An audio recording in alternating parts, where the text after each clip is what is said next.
Hai, Assalamualaikum. Sahabat semua dah buat kuih raya ke belum? Kalau ada yang belum, jomlah try buat cookies ni. Namanya Blackout Chocolate Chip Cookies. Memang sangat-sangat sedap, super crunchy.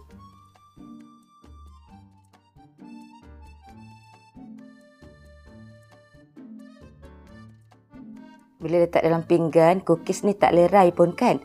Okey, tapi tetap crunchy. Okey, rangup, rapuh. Memang sangat sedap.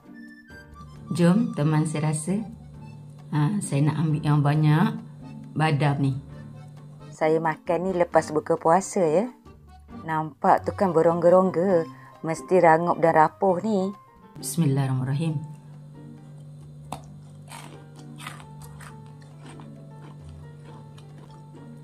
Rangup betul. Manis ni pun just nice tau.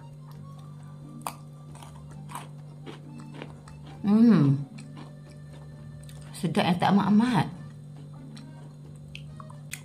Kerangupan di setiap kunyahan tau. Nikmatnya sedap, teksturnya rangup, rapuh. Rasa dia just nice. Memang sangat perfect.